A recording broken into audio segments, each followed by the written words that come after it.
1, 2, 3, 4, 5, 6.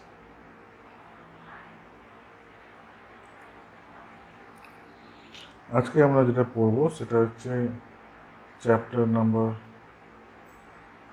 5, agricultural economics,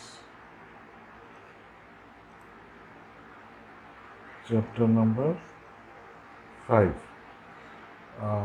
এই চ্যাপ্টারে যেটা আমরা আজকে পড়বো সেটা হচ্ছে capital budgeting technique, right? So what is capital budgeting technique? Capital budgeting technique basically হচ্ছে যে ধরো একজন মানুষ রয়েছে, সে ব্যবসা করতে চাইছে এবং সে জানে না কি ব্যবসা করবে। সে বিস্তর চিন্তা করছে, নানা রকম ব্যবসার কথা ভাবছে। প্রথম হচ্ছে যে ধরো তার কাছে 2 লক্ষ টাকা আছে, একটা ব্যবসা সে করতে পারে, সে টুকটুকে ব্যবসা করতে পারে, ঠিক আছে, টুকটুক চালাতে পারে, ঠিক আছে। আরেকটা হতে পারে যে সে ওই 2 লাখ টাকাটা ব্যাংকে রেখে দিল, ঠিক আছে, এটা plan B, plan A. Either সে টুকটুকে ব্যবসা করবে 2 লক্ষ টাকা দিয়ে, তো বাবা তাকে 2 লক্ষ টাকা দিয়েছে, এবং আরেক বা সে ব্যাংকে জাস্ট ডিপোজিট করে রেখে দেবে, মাসে মাসে সে সুদ সেটা নেবে। থার্ড হচ্ছে যে সে ধরো এই টাকাটা দিয়ে কোনো একটা ভার্মি কম্পোস্টিংয়ের ব্যবসা, এগ্রিকালচারের উপর কোনো ব্যবসা করতে পারে, চিন্তা করছে যে এটা করলেও হতো, ঠিক আছে, এটা প্ল্যান সি। তো এরকম নানা রকম প্ল্যান তার মাথায় ঘোরাফেরা করছে। তো উইচ ওয়ান্স হি উড পারসু, কোনটা সে ফলো করবে, কোন প্ল্যানটা সে নেবে, প্ল্যান এ বা প্ল্যান বি না প্ল্যান সি? তো এই যে বিভিন্ন রকমের প্ল্যান, এবং বেসড অন দ্যাট সেই প্ল্যানটাই সে নেবে যে প্ল্যান থেকে ম্যাক্সিমাম রিটার্ন আসে, ঠিক আছে। তো এটাকে বলছে ক্যাপিটাল বাজেটিং টেকনিক, যার মাধ্যমে আমরা বেস্ট প্ল্যানটাকে চুজ করি, বেস্ট অপশনটাকে চুজ করি, ঠিক আছে, বেসড অন ম্যাক্সিমাম রিটার্ন। কোন ব্যবসা সবচেয়ে বেশি প্রফিট বা রিটার্ন, তার উপর বেস করে আমরা ঠিক করি যে কোন ব্যবসাটা করা উচিত, ঠিক আছে। ভদ্রলোকও সেরকমই করবে, হ্যাঁ। তো that's about it, that is known as capital budgeting technique. তো ক্যাপিটাল বাজেটিং টেকনিকের দুটো ক্যাপিটাল বাজেটিং বেসিক্যালি একটা বড় হেড, ক্যাপিটাল বাজেটিং, ঠিক আছে। আচ্ছা, আমি জাস্ট তোমাদেরকে বইয়ের ভাষাটা একবার, আমি তো আমার ভাষায় বললাম, কিন্তু বইয়ের ভাষায় একটু দেখিয়ে দিই বইয়ে কী লেখা আছে। বইয়ে লেখা আছে, capital budgeting techniques companies use capital budgeting techniques to decide whether or not a particular project is economically viable and adds the wealth of the firm, ঠিক আছে। বলছে যে ক্যাপিটাল বাজেটিং এর মাধ্যমে কোম্পানি ঠিক করে যে আদৌ এই ব্যবসায় লগ্নি করা দরকার, এই ব্যবসাটা কি প্ল্যান এতে লগ্নি করা দরকার না প্ল্যান বিতে লগ্নি করা, কোনটাতে বেশি বেশি প্রফিট হবে, ঠিক আছে। এবং ন্যাচুরালি সেইটাতেই ওরা টাকাটা ইনভেস্ট করবে। তো যে প্রক্রিয়া, সেটাকে বলে capital budgeting, to choose one among the many, ঠিক আছে, বেসড অন ম্যাক্সিমাম রিটার্ন। তো ক্যাপিটাল বাজেটিং এর দুটো বড় বড় হেড আছে। একটা কি আমরা বলি ট্র্যাডিশনাল মেথড, এর সাহায্যে আমরা বের করি যে কোনটা সবচেয়ে ভালো প্রজেক্ট হবে। আর একটা হচ্ছে ডিসকাউন্টেড ক্যাশ ফ্লো, এর ভিত্তিতে ডিসকাউন্টেড ক্যাশ, হাতের লেখা খুব খারাপ, ডিসকাউন্টেড ক্যাশ ফ্লো, একটা ট্র্যাডিশনাল মেথড। তো ট্রেডিশনাল মেথডে দু রকমের ভাগ আছে, সেটা হচ্ছে একটা হচ্ছে পে ব্যাক পিরিয়ড, আর একটা হচ্ছে discounted pay back period, pay back time বা পে ব্যাক হোয়াট এভার। আর এই যে ডিসকাউন্টেড ক্যাশ ফ্লো আছে, এর মধ্যে পড়ছে NPV method, IRR method, benefit cost ratio আরেকটা মেথড, ঠিক আছে, আরেকটা মেথড হচ্ছে benefit cost ratio. So these are all different kind of approaches to find out the best project, to find out the best way to invest money. টাকা invest করার সবচেয়ে ভালো উপায়টা কি, কোন কোন প্রজেক্টে টাকাটা ইনভেস্ট করা যায়, সেইটারই একটা উপায় এখানে বলে। তো আমরা প্রথমে ট্রেডিশনাল মেথডটা স্টাডি করবো, পে ব্যাক পিরিয়ডের দেখবো পে ব্যাক পিরিয়ডে কীভাবে হিসাব করা হয়। পে ব্যাক পিরিয়ডটা খুবই সোজা। পে ব্যাক পিরিয়ড বলছে, ধরো সে তোমার কাছে 10,000 টাকা আছে, ঠিক আছে, জিরো, মানে এই মুহূর্তে তোমার কাছে 10,000 টাকা আছে। তোমাকে একটা বন্ধু বললো 10,000 টাকা আমাকে দে, আমি তোকে 1 বছর পর 3,000 টাকা দেবো, 2 বছর পর আবার তোকে 3,000 টাকা দেবো, 3 বছর পর তোকে 4,000 টাকা দেবো, এবং 4 বছর পর তোকে আমি 2,000 টাকা দেবো, ঠিক আছে। তোকে এরকম বললো, তো তুমি দেখলে যে তুমি দেখলে যে আদৌ তোমার টাকাটা উঠে আসছে কিনা, মানে 10,000 টাকায় কোনো প্রফিট হচ্ছে কিনা। তুমি যোগ করলে দেখো তোমার হয়ে যাচ্ছে 12,000 টাকা। তুমি ইনভেস্ট করেছিলে 10,000 টাকা, তুমি ইনভেস্ট করলে 4 বছর পরে তুমি 12,000 টাকা পাবে বিভিন্ন কিস্তিতে, ঠিক আছে। এবং তুমি দেখো এই 3 আর 4 বছরের মাঝখানে কোনো একটা পিরিয়ডে, 3.5 বছরের মাঝখানে তোমার 10,000 টাকাটা উঠে আসছে, রাইট। অলমোস্ট 3 বছরের মধ্যেই, সরি 3 আর 4 মাস না, 3 বছরের মধ্যে। কেন কি প্রথম ফার্স্ট ইয়ারে 3 বছর, সেকেন্ড ইয়ারে 3 বছর, 6,000 টাকা হলো, আর থার্ড ইয়ারে 4 বছর, মানে 4,000 টাকা প্লাস হয়ে গেল 10,000। তাহলে 10,000 টাকাটা তোমার ইনিশিয়াল ইনভেস্টমেন্টটা তুমি 3 বছর পরে পেয়ে যাচ্ছ, 4 বছর তোমার প্রফিটটা আসছে, সে হিসাব করলে। তো এইটাকেই বলে pay back period. Pay back period মানে হচ্ছে কত সময়ের মধ্যে তোমার আসল ইনভেস্টমেন্টটা উঠে আসছে, কত টাইম পিরিয়ডের মধ্যে, ঠিক আছে। আমি আরেকটা উদাহরণ দিচ্ছি। ধরো তোমার বাবা তোমাকে 1,00,000 টাকা দিল, ঠিক আছে। 1,00,000 টাকা তুমি আবার বিজনেসে, তাহলে তোমার কাছে এই মুহূর্তে 1,00,000 টাকা আছে। 1 বছর পর বিজনেসে ইনভেস্ট করেছো, 25,000 টাকা পেলে। সেকেন্ড বছরে তুমি 50,000 টাকা পেলে। থার্ড বছরে তুমি 50,000 টাকা পেলে, ঠিক আছে। ফোর্থ বছরে তুমি 70,000 টাকা পেলে, রাইট। তাহলে পেব্যাক পিরিয়ডটা কত হবে? পেব্যাক পিরিয়ড হবে যে এই 25 প্লাস 50 কত হলো, 75, প্লাস এই যে 2 আর 3-এর মাঝখানের সময়টা নিশ্চয়ই, মানে 2.5 বছরের মাঝখানে তোমার নিশ্চয়ই 1,00,000 টাকাটা উঠে যাবে। তাহলে তোমার পে ব্যাক পিরিয়ড হচ্ছে 2.5 ইয়ার্স। পরীক্ষাতে যদি জিজ্ঞেস করতে হলো 2.5 ইয়ার্স, তাই না। এর 75 প্লাস আরও ধরো 3 বছর হয়ে গেলে তো তোমার 1,25,000 হয়ে যাবে, তো মাঝে মাঝে সময়টা ধরতে পারো, রাইট। তো এইটা হচ্ছে pay back period. Discounted pay back period বলছি, যেটা আমি বলছিলাম ওটা একটু পরে বলবো, ঠিক আছে। আমি এখন টক করে চলে যাবো ডিসকাউন্টেড ক্যাশ ফ্লোর মধ্যে।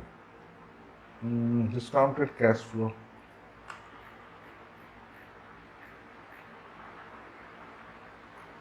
আরেকটা, সরি, জাস্ট আরেকটা মেথড আছে, accounting rate of return is calculated by dividing the average annual net profit after taxes by the average investment, ঠিক আছে। If the error is more of the project is more than the cut-off rate decided by the management, then the investment project is accepted, else is rejected, ঠিক আছে। বলছি যে ARR আরেকটা আছে, ট্র্যাডিশনালের মধ্যে আরেকটা আছে, সেটাকে বলছে ARR, accounting rate of return. Accounting rate of return বলছে কিছুই না, তুমি 1,00,000 টাকা বিজনেসে খাটিয়েছিলে, 1,00,000 টাকা প্রফিট করেছো 50,000 টাকা, ঠিক আছে। তাহলে নেট প্রফিট করেছে 50,000 টাকা, নেট লাভ হয়েছে তো 50, সব বেতন বেতন দিয়ে যে টোটাল লাভটা হচ্ছে, নিট লাভটা হচ্ছে 50,000 টাকা। তো 50,000 টাকা মানে profit divided by initial investment, মানে 1,00,000 টাকা ইন্টু 100, তাই বলেছি দেখো, average annual profit divide by average investment. আমি জাস্ট এক বছরের হিসাব করেছি, তাই জন্য আমার এরকম আসছে। তো 50,000 ডিভাইড বাই 1 লাখ, কত হলো 50%। তোমার ARR হচ্ছে 50%। ঠিক আছে, তোমার যে বস সে বললো ভাই আমি 50%-এর নিচে কোনো বিজনেস প্ল্যান নেবই না, তো তোমার 50% চলে এসছে, ভেরি গুড। আবার পরের পরের বছর যদি এটা 40% হয়ে যায়, তাহলে তোমার চাকরি গেল, বুঝেছো তো? That's how it works. ঠিক আছে, তো এটা হচ্ছে ARR। আচ্ছা, এবার ডিসকাউন্টেড ক্যাশ ফ্লোর দিকে যাব। ডিসকাউন্টেড ক্যাশ ফ্লোর দিকে যাব। ডিসকাউন্টেড ক্যাশ ফ্লোটা খুব ইন্টারেস্টিং। ডিসকাউন্টেড ক্যাশ ফ্লোতে প্রথমটা হচ্ছে NPV method. N for net, P for present, V for value, net present value.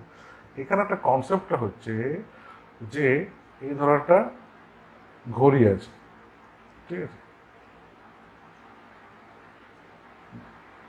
Discounted cash floor হিসাবটা হচ্ছে যে এই যে যত টাইম এগোবে, যত টাইম এগোবে, যত টাইম এগোবে, যত টাইম এগোবে, হ্যাঁ, টাকার দাম কিন্তু কমবে। এবার এর মানেটা কি? এর মানেটা হচ্ছে 1995 সালে আমি 1 টাকা দিয়ে একটা সিঙ্গারা খেতাম। 2021 সালে আমার একটা সিঙ্গারা খেতে খরচা হচ্ছে 7 টাকা। আমি 1 টাকায় একটা সিঙ্গারা পেতাম, এখন একটা সিঙ্গারা পেতে আমাকে 7 টাকা দিতে হচ্ছে। তাহলে টাকার দাম পড়লো না বাড়লো, কমলো না বাড়লো? টাকার দাম কমে গেছে। 1 টাকায় কিছুই পাওয়া যায় না, তাই না? যদি বাড়তো তাহলে 1 টাকায় আমি দুটো সিঙ্গারা পেতাম আজকে, কিন্তু আমি পাচ্ছি কত? একটা সিঙ্গারা। So that's it. তো সময়ের সঙ্গে সঙ্গে টাকার ভ্যালু কমে যায়, ঠিক আছে? আচ্ছা, এই সূত্র ধরে যদি আমি এগোই, তাহলে বলো তো যে আজকে ধরো 10,000 টাকা তোমার কাছে আছে, ঠিক আছে? তুমি ঠিক করলে এটা ব্যাংকে রেখে দেবে, right? টাকাটা ব্যাংকে রেখে দেবে, এখনকার যে সুদ 5% সে অনুযায়ী, ঠিক আছে? তুমি ব্যাংকে টাকাটা রেখে দাও, তাহলে প্রথম বছর কত টাকা হবে? 5% যদি হয় 500 টাকা হবে, ঠিক আছে, ইন্টারেস্ট।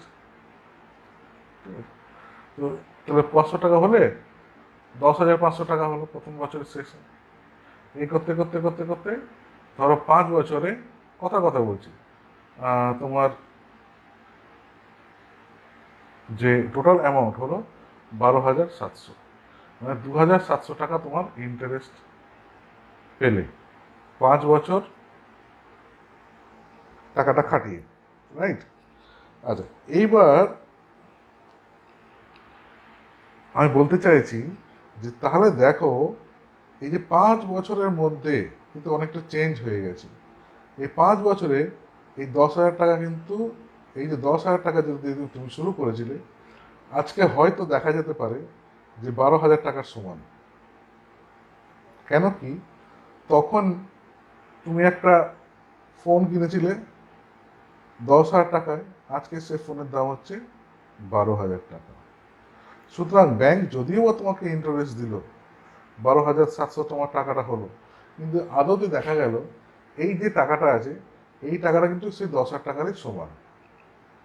ব্যাপারটা বুঝতে পারলে তো? আমি বলতে চাইছি হয়তো ইন্টারেস্ট তুমি পেলে, কিন্তু দেখা গেল যেহেতু টাইম চলে গেছে, টাইম ইজ মানি, সেহেতু ওই 10,000 টাকার তখনকার ভ্যালু আর 12,000 টাকার এখনকার ভ্যালু মোটামুটি সেম। বিরাট কিছু লাভ তোমার হলো না, রাইট? এই কনসেপ্টটা আগে তোমার বোঝা দরকার, ঠিক আছে? তাহলে তুমি ব্যবসায় লাভ ক্ষতি হিসাবটা বুঝতে পারবে। এইবার এই কনসেপ্টটা মাথায় রেখে ধরো তোমার কাছে 1 লক্ষ 1 লক্ষ টাকা আছে, আমি কত তাড়াতাড়ি বলে দিচ্ছি, তোমার কাছে 1 লক্ষ টাকা আছে। 1 লক্ষ টাকা যেন উড়ে উড়ে আছে। আচ্ছা, 1 লক্ষ এনিওয়েজ, ধরতে ক্ষতি কি, তাই না? 1 লক্ষ টাকা তোমার কাছে আছে, রাইট? আচ্ছা, তাহলে তুমি একটা লাইন টানো, হ্যাঁ, এরকম একটা লাইন টানো সোজা লাইন, রাইট? তো এটা হচ্ছে 0 বছর, ওটা, এটা হচ্ছে 1 বছর, এটা হচ্ছে 2 বছর, এটা 3 বছর, এটা 4 বছর, এটা 5 বছর। 1 লক্ষ টাকা তুমি আজকে ইনভেস্ট করলে, এখানে লেখো যেহেতু ইনভেস্ট করেছো, তোমার পকেট থেকে বেরিয়েছে, পকেট থেকে বেরোলেই মাইনাস হয়ে যাবে, ঠিক আছে? আচ্ছা, এই 1 বছরে তোমার বন্ধু বললো 1 লাখ টাকা ইনভেস্ট করলে ব্যবসায় প্রথম বছর তোর ধরে নে 25,000 টাকা তো আসবেই, ঠিক আছে? এটা প্লাস। তারপরের বছর তুই ধরে নে 35,000 তো আসছেই, তারপরের বছর 50,000 আসছেই, তারপরের বছর 60,000 আসছে, ঠিক আছে? এবং তারপরের বছর আবার 50,000 টাকা আসবে, ঠিক আছে? এই তোমাকে হিসাব দিল তোমার একটা বন্ধু, ঠিক আছে? তো তুমি ওসব ব্যবসাটা করবে কিনা? আচ্ছা, তুমি যেটা করবে সেটা হচ্ছে তোমাকে এই যে 50,000 টাকা, 60,000 টাকা, 50,000 টাকা বলছে, এনপিভি মেথডে তুমি এই টাকাগুলো আজকের ভ্যালুয়েশনে নিয়ে আসবে। অর্থাৎ কিনা 1 বছর পর 25,000 টাকা বলছে, তোমার 1 বছর পর তুমি 25,000 টাকা ইনকাম করবে, তো তাহলে 25,000 টাকা এখনকার টাকায় কত হবে? ঠিক আছে, 35,000 টাকা এখনকার টাকায় কত হবে? 50,000 টাকা এখনকার টাকায় কত হবে?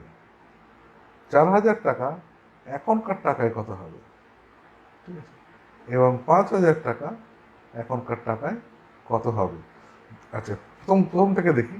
এই ক্ষেত্রে যেটা হয়, সেক্ষেত্রে আমরা একটা ইন্টারেস্ট রেট ধরে নিই। ধরো, এবং এটাকে বলে ডিসকাউন্ট রেট। ডিসকাউন্ট রেট ধরো আমি ধরলাম 12%। 12% মানে কি? 12% মানে হচ্ছে যে আমি চাইছি যে এই ব্যবসা থেকে 12% আমার লাভ হোক, বা 12% যেন প্রফিট থাকে, টোটাল প্রজেক্টে আমার 12% যাতে লাভ হয়। এরও মোটামুটি আমি একটা ধারণা নিই, ইনিশিয়ালি চলছে। তাহলে তোমার তাই যদি হয়, তাহলে 25,000কে তুমি divided by 1 plus 12% to the power 1, এর একটা ভ্যালু হবে। এখানে যে 35,000 টাকা, 35,000 টাকা, এটা আমি একটা জিনিস লিখে দিই, যে এই নিচেরটা একটু লিখে দিই। 1 প্লাস 12% মানে বেসিক্যালি 0.12, তো 12% মানে 0.12, আমি লিখতে পারি 1.12। তবে একসঙ্গে লিখে দিচ্ছি 1.12 টু দি পাওয়ার 2। এখানে খাওয়া 50,000 টাকা ডিভাইডেড বাই 1.12 টু দি পাওয়ার 3, 60,000 টাকা ডিভাইডেড বাই 1.12 টু দি পাওয়ার 4, 50,000 টাকা ডিভাইডেড বাই 1.12 টু দি পাওয়ার 5। তাহলে এই যে ভ্যালুগুলো হবে এখানে বসাও, টুক টুক টুক টুক করে বসাও, দিয়ে গোড়াটাকে যোগ করো, এই ভ্যালুটা যোগ করে 1 লাখ থেকে মাইনাস করো, মাইনাস করে দেখো যে ভ্যালুটা পজিটিভ আসছে না নেগেটিভ আসছে। আচ্ছা, এই হিসাবটাই আমি খুব তাড়াতাড়ি কারণ করবো, কিন্তু আমি করবো যেটাতে করবো সেটা তোমাদেরকেও শিখিয়ে দেবো, এক্সেলে করবো, ঠিক আছে? এক্সেল সফটওয়্যারে করবো একই হিসাব, হ্যাঁ, জাস্ট আমি ঠিক আছে। তাহলে আমি যে কোনো কলম নিই, এখানে লিখলাম ধরো -1 লাখ টাকা, 1 লাখ টাকা। তাহলে প্রথম জিরো, ফার্স্ট বছরে জিরো, সেকেন্ড ইয়ার লিখলাম 4 বছর, 5 বছর, ঠিক আছে? এইগুলো হচ্ছে নাম্বার অফ ইয়ার্স। প্রথম বছর আমি কত খরচা করেছি? -1 লাখ টাকা। 1 বছরে আমার কত এসছে? কত? 25,000 টাকা। তারপরে বছরে 35,000, তারপরে বছরে 50,000, তারপরে বছরে 60,000, তারপরে বছরে 50,000, তাই তো? রাইট, ঠিক আছে। আর আমি বলছি আমার ডিসকাউন্ট রেট হচ্ছে 12%, মানে 12% ধরে নিয়েছি যে আমার প্রফিট হবে, বা এত পার্সেন্ট আমার লাভ হবে, বা এত পার্সেন্ট আমার প্রজেক্টের উপর প্রফিট হবে। তাহলে সেই আমি যেটা বলছিলাম যে 25,000 ডিভাইডেড বাই প্রেজেন্ট ভ্যালুটা কত হবে? প্রেজেন্ট ভ্যালুটা 25,000 divided by 1 plus 12% to the power 1, মানে টু দি পাওয়ার ইয়ার, ঠিক আছে? আমি এটাকে ফিক্স করে দেবো। যারা যারা এক্সেল জানো তারা বুঝতে পারছে আমি কী করছি, ঠিক আছে? হলো, ফিক্স হয়ে গেল। আচ্ছা, এটাকে আমি টেনে দিলাম, তো সব ভ্যালুগুলো চলে আসলো, সব ভ্যালুগুলো পেয়ে গেলাম। তো এই যে ভ্যালুগুলো বিভিন্ন ইয়ারে পাচ্ছি, এটা কিছুই না, এটা হচ্ছে প্রেজেন্ট ভ্যালু, পিভি, ঠিক আছে? এই যে ভ্যালুগুলো আছে, যেটা আমার বন্ধু আমাকে বলেছিল, এই যে ভ্যালু 25,000, এই ভ্যালুগুলো যেটা আমার বন্ধু আমাকে বলেছিল, these are all the future values, ভবিষ্যতের ভ্যালু। ভবিষ্যতের ভ্যালুগুলোকে আমি প্রেজেন্ট ভ্যালুতে নিয়ে এলাম। কেমন করে নিয়ে আসলাম? আমি জাস্ট একটা ডিসকাউন্ট ফ্যাক্টর দিয়ে গুণ করে, কায়দা করে আমি এই ফর্মুলা লাগিয়ে আমি প্রেজেন্ট ভ্যালুতে নিয়ে চলে এলাম। ঠিক আছে? তাহলে এবার তুমি দেখো সবগুলো প্রেজেন্ট ভ্যালুতে চলে এসছে। মানে 5 বছর আর এখনকার 28,000 টাকা আর 5,000 বছর পরে 50,000 টাকা মোটামুটি সেম সেম ভ্যালু। ঠিক আছে? তাহলে আমার কত, এইগুলোকে যোগ করে দাও, যোগ করে দাও কত হচ্ছে।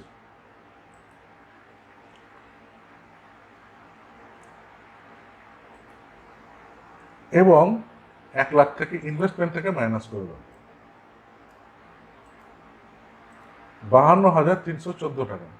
এই যে 52,314 টাকা এলো, এইটাই হচ্ছে তোমার এনপিভি। ঠিক আছে? 52,314, it's a positive value. That means এই বিজনেসটা করে তুমি লাভবান হবে, এই বিজনেসটা প্রফিটেবল, যেহেতু এনপিভির ভ্যালু হচ্ছে পজিটিভ। মজার বিষয় হচ্ছে তুমি যদি এটাকে 12 টাকা বাড়িয়ে 20% করে দাও, দেখো এনপিভি কমে যাবে। ঠিক আছে? আবার যদি 30% করে দাও, তাহলে তো নেগেটিভ হয়ে যাবে। ঠিক আছে? তাহলে সামওয়্যার তাহলে এনপিভি সম্বন্ধে বললাম আমি। তাহলে সামওয়্যার ডাউন দ্য লাইন এই যে 20%-এ, আমি জাস্ট দেখা আরেকবার, 20%-এ ভ্যালুটা এলো 23,000 সামথিং। নোট করে রাখো, 20% ডিসকাউন্ট রেটে ভ্যালুটা এলো, এনপিভি এলো 23,103, রাইট? এদিকে এনপিভি লিখলাম, এদিকে লিখলাম ডিসকাউন্ট রেট। ঠিক আছে? 20% ডিসকাউন্ট রেটে 23,000 টাকা। তাহলে 30% ডিসকাউন্ট রেটে কত বলছে? মাইনাসে চলে গেল, -2826, মানে লসের দিকে যাচ্ছে। তাহলে 20 আর 30-এর মাঝখানে এমন একটা জায়গা থাকবে যেখানে ভ্যালুটা 0 হবে। 27-এ হলো না, 28-এ দেখি, 28-এ হচ্ছে না, 29-এ দেখি, হ্যাঁ 28 পয়েন্ট সামথিং, 28টা হচ্ছে এমন একটা জায়গা, ম্যাক্সিমাম ভ্যালু, যে ভ্যালুতে এনপিভিটা অলমোস্ট 0-র দিকে এগোচ্ছে। So this 28 is called internal rate of return, IRR। ঠিক আছে? দ্য পয়েন্ট, আচ্ছা আমি লিখে দিই এখানে, the point or the discount rate at which the NPV becomes 0 is called IR, internal rate of return. বুঝা গেল? পরিষ্কার জলের মতো, রাইট? এবার কথা হচ্ছে এই IRR ভ্যালু কত পেলাম? 28 পেলাম তো এই আগের অঙ্কটাতে। The more is the IRR, the greater is the best is the project. মানে ফর এক্সাম্পল, প্রজেক্ট এ তে তুমি হিসাব করে দেখলাম, প্রজেক্ট এ এর IRR তুমি দেখলে 25%, প্রজেক্ট সি এর IRR হচ্ছে 15%, আর প্রজেক্ট ডি এর IRR হচ্ছে 31%। তাহলে যে প্রজেক্টে IRR সবচেয়ে বেশি, দ্যাট প্রজেক্টে তুমি টাকা ঢালো, এই প্রজেক্টে হচ্ছে যে লাভবান বেশি হবে। বোঝা গেল পরিষ্কার? আচ্ছা, আরেকটা ভ্যালু হচ্ছে যে ধরো, এবার IRR এর কথা বলছি না আমি, প্রজেক্ট এ, প্রজেক্ট বি আর প্রজেক্ট সি, 3 রকম প্রজেক্ট আছে। ঠিক আছে? একটা টুকের প্রজেক্ট, একটা ভার্মি কম্পোস্টের প্রজেক্ট, একটা জলের ব্যবসার প্রজেক্ট। প্রজেক্ট এ যেটা আছে তার এনপিভি হচ্ছে ধরো 536, এর এনপিভি হচ্ছে 1082, আর এই প্রজেক্ট সি এর এনপিভি হচ্ছে 912। তাহলে তুমি কোন প্রজেক্টটা পার্সু করবে? এইটা, যার এনপিভি বেশি। বুঝা গেল? যার এনপিভি যত বেশি হবে, সেই প্রজেক্টটা তুমি পার্সু করবে, you will follow that project. তো এইটাকে বলে এনপিভি মেথড এবং IRR মেথড। আচ্ছা, আমি যেটা যোগ ভাগ করে বের করলাম এক্সেলে আরও একটা খুবই সহজ উপায় আছে, যাতে একবারেই তোমার এনপিভি বার করার ফর্মুলা আছে এখানে। জাস্ট তুমি লিখবে equal to NPV bracket open তুমি জাস্ট তোমার ভ্যালুগুলোকে সিলেক্ট করো, ওই যে ফিউচার ভ্যালু যেগুলো তোমার বন্ধু বলেছে যে এই বছর এত টাকা আসবে, দ্যাট এটা সিলেক্ট করো, প্লাস তুমি ইনিশিয়াল ইনভেস্টমেন্টটাকে নাও। প্লাস অ্যাকচুয়ালি হবে না, যা প্লাস জাস্ট যেহেতু মাইনাস সাইন অলরেডি এখানে আছে সেহেতু আমি প্লাস করে দিলাম, দিয়ে এন্টার মারো। আচ্ছা সরি, তার আগে একটা রেট তোমাকে নিতে হবে, রেটটা তোমাকে দেখাতে হবে। রেটটা হচ্ছে 28%, 20% দিলাম। তাহলে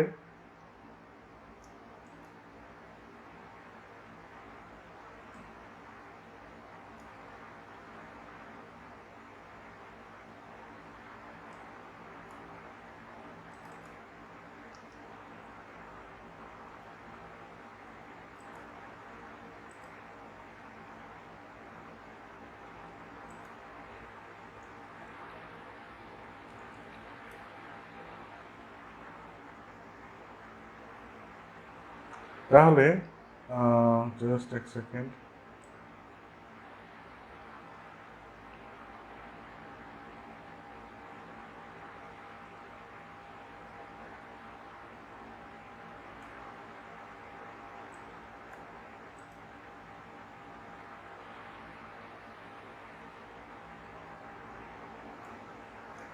জাস্ট আরেকবার করছি, একটু ভুল হয়েছিল। ইকুয়াল টু এনপিভি,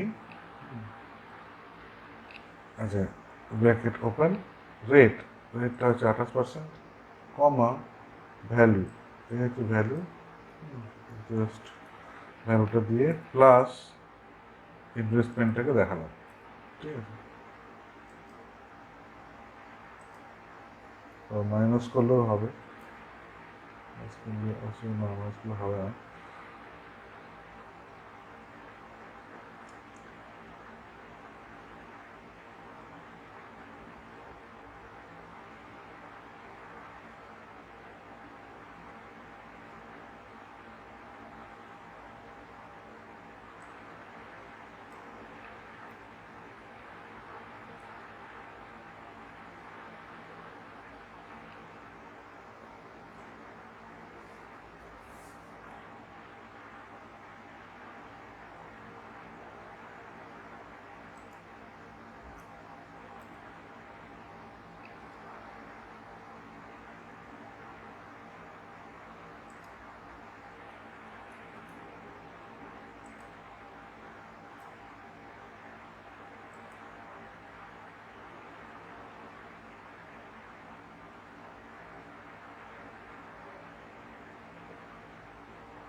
এখানে জাস্ট ডেসিমালে একটু প্রবলেম হচ্ছে,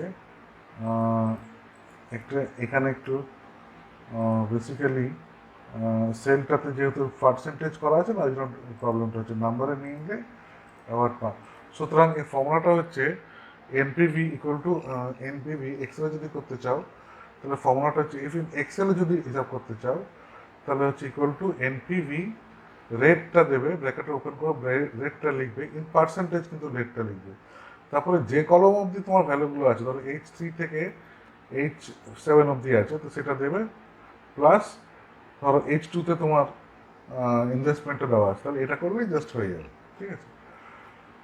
আমি সেভাবেই করেছি, ধর 52,314 টাকা চলে এসছে, ঠিক আছে। এটা হচ্ছে এনপিভি। আর যদি আইআরআর করতে চাও, আইআরআর ইকুয়াল টু দিলে আই ডাবল আর, আচ্ছা ব্র্যাকেট ওপেন, বলছে ভ্যালুসটা দাও, ভ্যালুসটা তুমি দিলে, ব্র্যাকেট ক্লোজ, এন্টার মেরে দাও। ও সরি,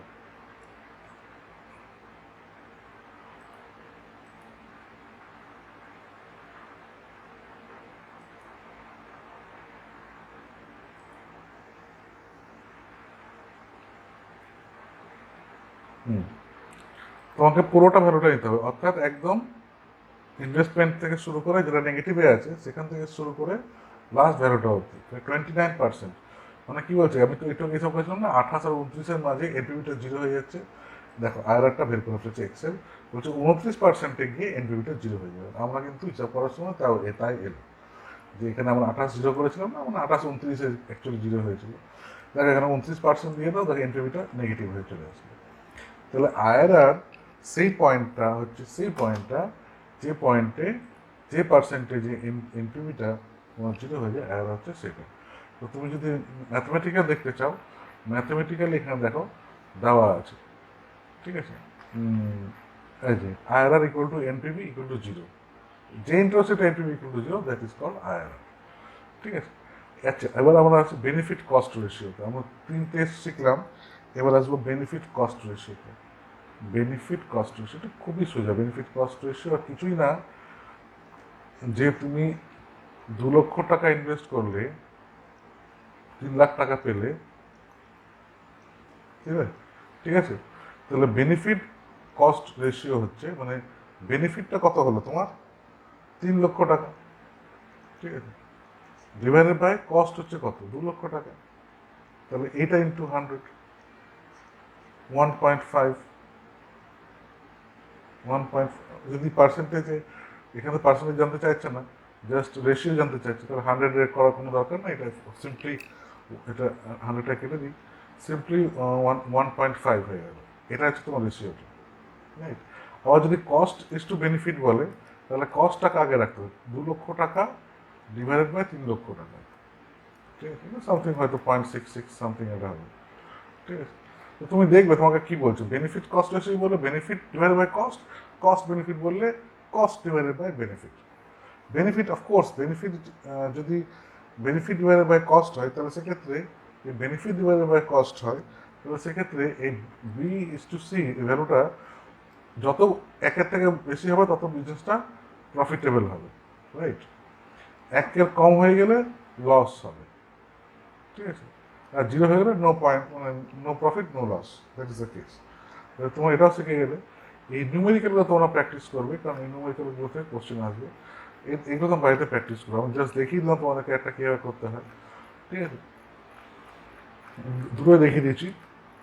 এবং আচ্ছা, লাস্ট একটা তোমাকে বলেছিলাম যেটা বলবো, সেটা হচ্ছে যে discounted pay back period. Discounted pay back period মানে হচ্ছে, আচ্ছা এখানে পে ব্যাক পিরিয়ড কত, আগের অঙ্কটাই ভাবো, এখানে পে ব্যাক পিরিয়ড কত, 1 লক্ষ টাকা কত সময়ের মধ্যে উঠে আসছে।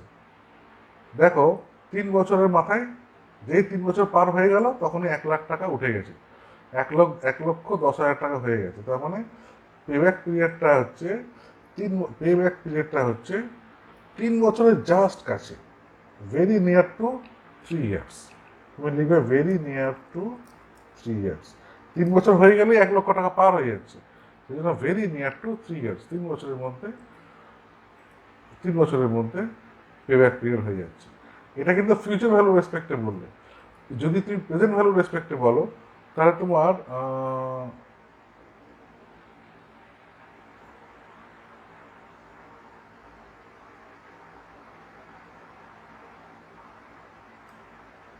সরি, এটাকে আমি জাস্ট পার্সেন্টেজটা কমে দিই, এটা নমিনাল রাখি। সেক্ষেত্রে দেখো মোটামুটি ধরে নাও 3 থেকে 4 বছরের মধ্যে যদি প্রেজেন্ট ভ্যালু নাও, তাহলে ডিসকাউন্টেড পেব্যাক পিরিয়ড হচ্ছে তোমার 3.5, বুঝা গেল। ডিসকাউন্টেড পেব্যাক পিরিয়ড মানে বলতে চাইছি, পেব্যাক পিরিয়ডের সময়, বার করার সময় তুমি তো ফিউচার ভ্যালু নিয়ে যোগ করবে, ঠিক আছে। আর ডিসকাউন্টেড পেব্যাকের সময় তুমি প্রেজেন্ট ভ্যালুটা যেটা বের করা হয়েছে সেটা যোগ করে করবে, এবং দেখবে কোন বছরে জাস্ট ইনভেস্টমেন্টটা উঠে যাচ্ছে, সেটাই হচ্ছে তোমার ডিসকাউন্টেড পেব্যাক। সোজা হিসাব বললাম। তাহলে এই হচ্ছে তোমাদের, জাস্ট অঙ্কগুলো প্র্যাকটিস করো, খুবই সোজা, একদম সোজা, এবং অঙ্কগুলো ছাকা নাম্বার যাতে পাও সেই চেষ্টাটা করো। তো এই হচ্ছে চ্যাপ্টার নাম্বার 5, ঠিক আছে, জাস্ট অঙ্ক, এবং খুব সহজেই যাতে নম্বর পাওয়ার চেষ্টা করো, ঠিক আছে। আজকে এইটুকুই, থ্যাংক ইউ।